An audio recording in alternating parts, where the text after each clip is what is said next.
Hello scrapbookers, this is Michelle at michellesizemore.com, and that's got one L in my first name if you're looking for me.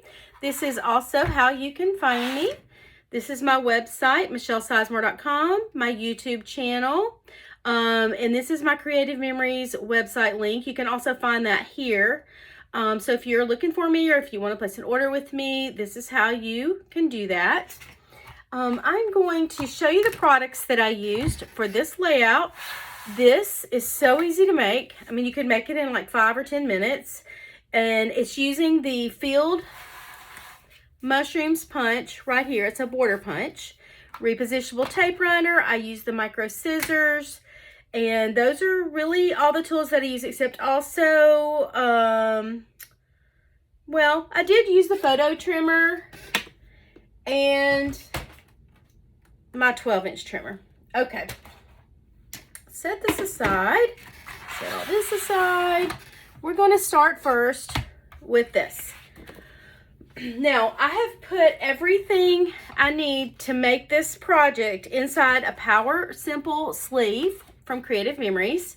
These are open at the top and on the side, and it's just a temporary holding place that I use for my things that I want to show in a project. So I'm going to pull it all out. It's real easy to grab because it's open like that. And the first thing that I'm going to grab is my brown cardstock. I'm going to open this punch by pushing that little notch. It springs open. To use this, you want to put your cardstock in here, and you want to start with it lined up right there on that black line, okay? Now, before I do this, I want to show you something about this punch. These little wings here actually have the design of what you just cut out right here.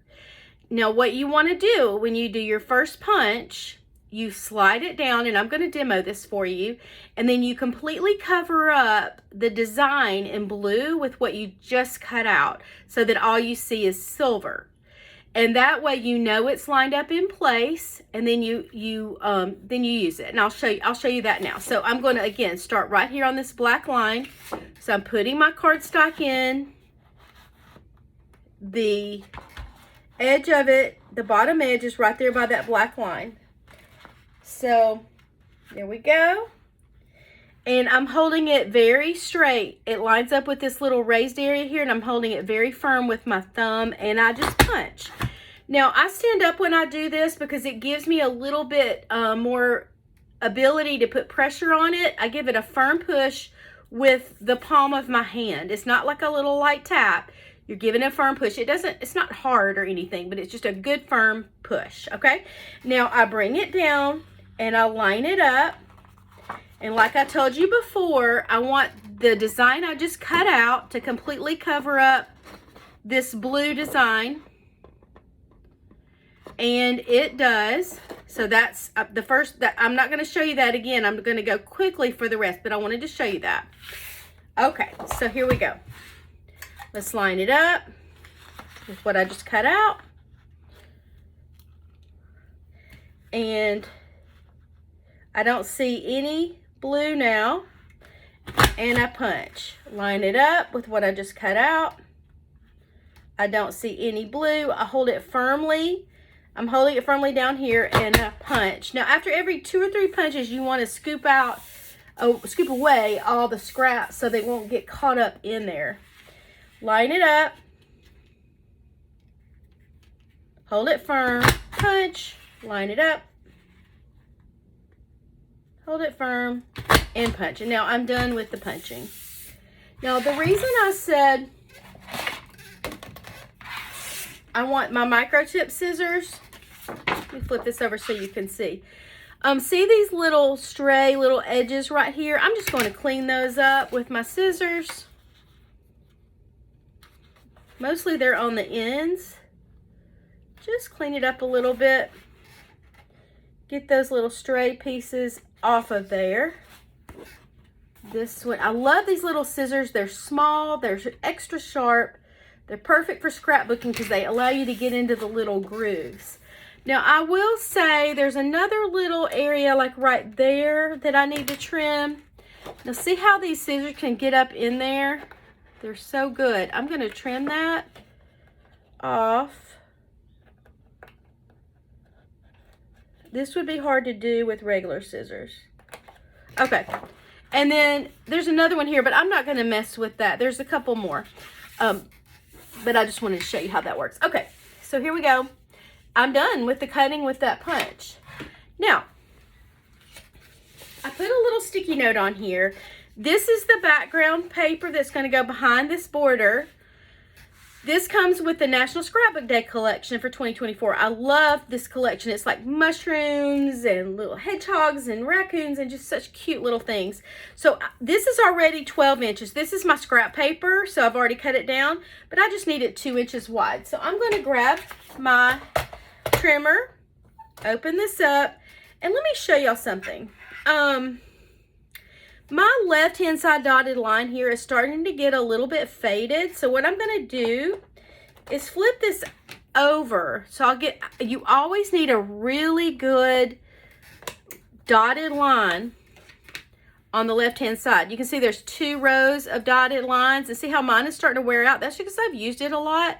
That meant it was time to flip. So I get a good left-hand side dotted line.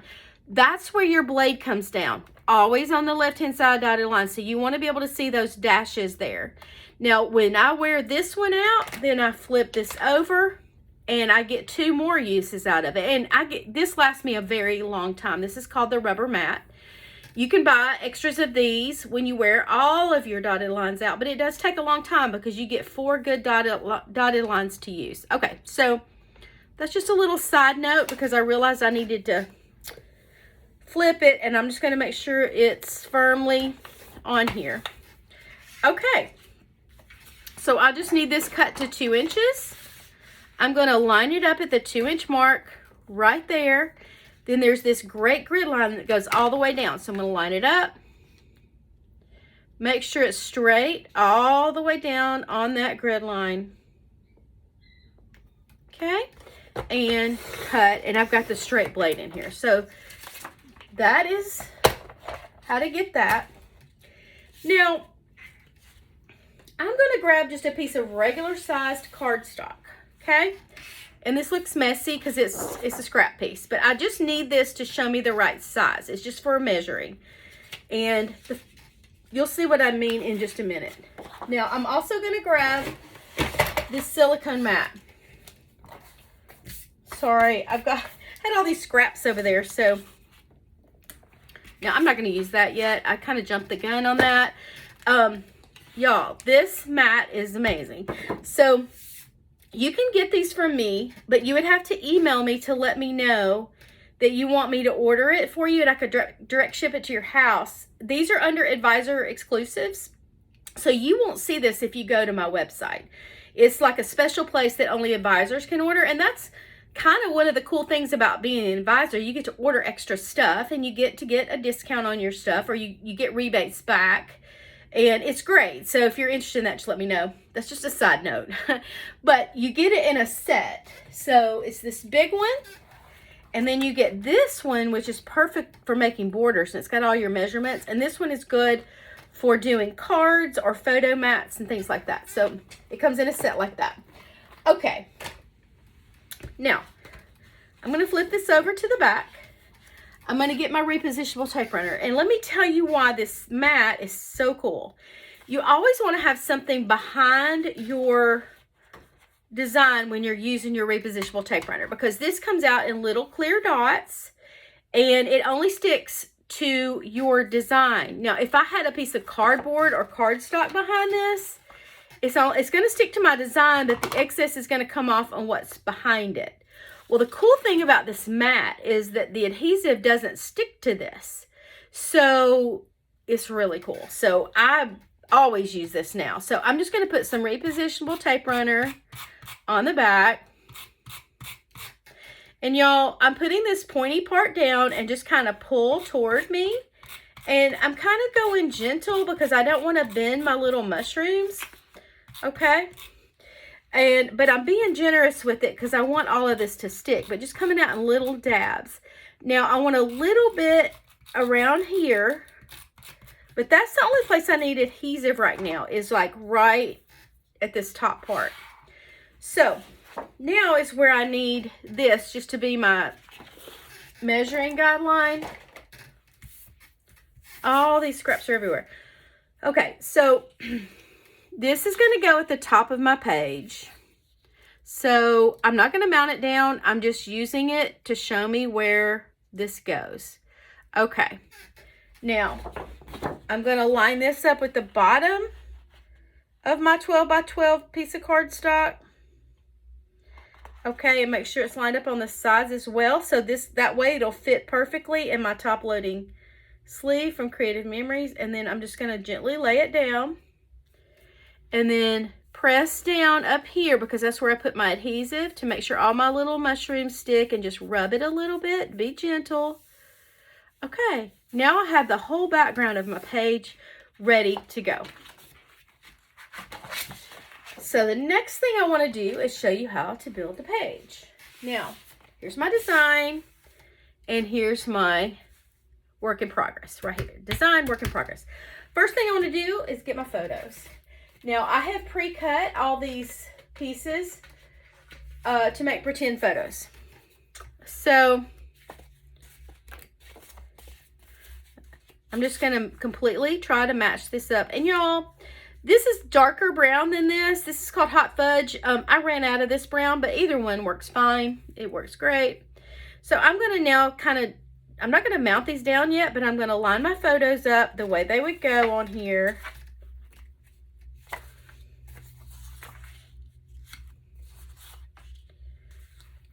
Okay, just kind of position them.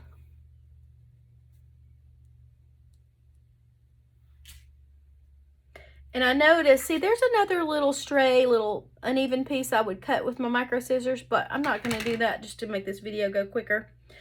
Okay, now this one needs to be 4 by 5. So what I would do, if this was a real photo, I would take this and use my photo trimmer. And I'm going to take a Sharpie here, because every time I show this, it's kind of hard to see the 1-inch mark. I'm going to kind of go over it with a Sharpie so you can see it. Okay. And I could do that to the rest of them too, but I just wanted y'all to be able to see that. Now, I need it to be 4 inches vertical. So it's 4 inches vertical, but 5 inches wide. So all I need to do is cut 1 inch off of the horizontal side. Okay. Now I just turned this photo into a 4-inch vertical by 5-inch wide. So 5 inches horizontal by 4 inches vertical. Okay. So that was the only photo I needed to trim. So the only other things I need to trim are this piece of ruled paper and this card. So let's show you how I did that. So now this ruled paper comes like this. It's a full sheet, but I need to measure it to 2 3/4 inch horizontal, because this is directional with the lines, and 2 inches vertical. And I came up with that just because I laid my photos out, and then I had this blank spot, and I thought, okay, I want to put a card here and a little journal box there. So I measured the area to see what I needed. So I'm going to grab my trimmer. I normally don't use it on top of pages, but it's just easier to do that since I'm showing y'all this. I want to put my cardstock in here, or my paper, my lined paper, and this needs to be 2.75 inches wide. So here's my 2-inch mark, 2 1/4, 2 1/2, 2.75 is right there. So I'm gonna line it up there. Make sure it follows that grid line all the way down, which is this lighter grid line right here. I love the grid lines on this trimmer. They're really, really, really great. Okay, so it's straight all the way down. Close it. hold it in place, and just cut. And I've got the straight blade in here. So now it's 2.75 inches horizontal, and then I need to be 2 inches vertical. So I'm going to flip it sideways, line it up at the 2-inch mark, make sure it follows the grid line and is straight up here, close it, and cut. And now I have my little journal box, just the size that I need it. I made a mess of that again. Okay, we're gonna get that about like that, and I'm gonna put that there. Okay, and then y'all, I love this National Scrapbook Day collection, so I've used it a lot. I've used up all of my variety mats, so I don't have any more of these little blue flowers to show you, but I'm just going to use this as an example. So I would put this in my trimmer, photo trimmer, put it underneath here and line it up. The blade comes down here so that I would cut right here along this line. Now, I'm not going to do that because I want to save this for later, for another page, but that's what I would do. Okay, and I would just pull this down and cut. Now on this one, I also needed to cut about a 1/4 of an inch off the top and a 1/4 of an inch off the bottom to get this the right size. And then all I did was added this little sticker. So this sticker strip comes from the project recipe kit that goes with National Scrapbook Day. Y'all, when I buy those project recipe kits, I buy 2 or 3 of them because I like to have one to make the project recipes with, just like it, you know, it has a recipe, it shows you exactly what to do. Then I like to have extras just to freestyle stuff, you know, come up with this stuff. So I bought several of those to get extra papers and stickers. So that's how I got those stickers. Now you're going to peel this off, and I would just stick it down right there. And then I would just mat everything down. So I would get it positioned like I want it. Again, I know I keep messing it up. And then one at a time, I would flip my things over, leave everything else in place, put some repositionable tape runner in the corner and maybe in the middle. And y'all, I use index cards as my pretend photos, so that's why they have lines on them. And then I would just mount that. And I love using this repositionable tape runner because I'll show you. So now I'm going to mount this one. I'll show you why I love the repositionable. Oh, and look, I moved it again. But anyway, that's just because I'm doing this video. Let's say I put this down and I accidentally got it crooked. Well, that's real crooked. Well, since I use repositionable tape runner, while I'm crafting, I can pick it up and it doesn't mess up my cardstock, and reposition it to get it straight. Okay, press it down. I'm happy with that. And then I would do the same thing for everything else. And over time, this repositionable tape runner becomes more permanent. So, you know, you're not going to be able to just pick it up and move it after it's kind of all settled down for a while. So, but while you're crafting, it is repositionable and movable. Now, I would take a pen and write this. I mean, this is cool. We have these new rainbow dots pen cases. They're so cute, and it goes with our other rainbow dots things. It closes up and snaps like this, so it stores well. So you open it up and open this up. Now I'm going to take my black pen out, but when you buy it, it comes with these pens. These are our regular pens, which are bold tip on one side and fine tip on another. And then these are our dot pens, which are cool for other things. Now there's several openings, so I store my black pen in here. I would probably also store a brown one because I use it a lot. Maybe metallic ones, but anyway, that's where I store my pens. And then you roll it up. These are supposed to be stored horizontally, so you would want to put it horizontally on your desk or in your case if you're going to a crop away from home or whatever. So anyway, I would use, so that's the fine tip side, and I would journal with that, okay, and then mount that down, and then mount my little design down. And then I would be finished. And when I'm done and I've got everything mounted down and I'm happy with it, I would take my page and put it in a top loading page that we have from Creative Memories. I should have gotten one out for you, but it's just basically a page that fits in our scrapbooks with the staples and jeeping, and it just fits in the top. Slide it down. So I love those because you can work on your pages outside of your book and then just add them. And then if you get things out of order, you can just move them around as you wish. So I still love our regular scrapbook pages, but I love our top loading pages too. Thank y'all so much for watching this video, and I hope you guys have a wonderful day. Bye.